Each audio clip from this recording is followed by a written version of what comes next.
mas magandang i-partner ang ating rejuvenation set dito sa ating pomegranate lightening smoothie. Na mas maganda na ipagsabay mo itong dalawa. Ito yung pinakahuli talaga after ng ating cream, renewal gel cream. Ito talaga yung ilalagay mo. So after ma-absorb na yung mga products na yan, so itong lightening smoothie natin guys is, tingnan nyo naman sa akin, oh, paubos na. Ayan, so kaunti na lang siya guys, tingnan nyo naman. Napakabango niya.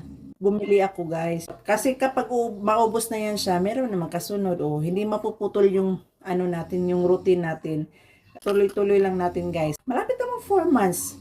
Guys, malapit na mag 4 months pero may kaunti pang laman. Ayan. Ito yung kagandahan ng product nito kasi marami po siyang laman at tagal talaga maubos guys. Kasi night routine lang naman ito. Ayan no. Sobrang bango.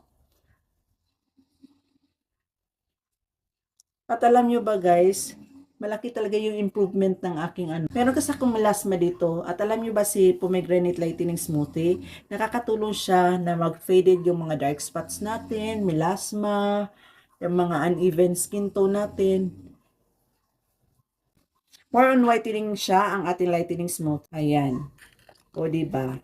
Kailangan natin siyang tilukon. Gusto mo i-try guys, subukan mo ang ating pomegranate lightening smoothie. Organic po ito ha, walang halong mga chemicals. Kung gusto mong subukan ito, kung meron kang enough budget dyan, i-partner mo itong pomegranate lightening smoothie natin.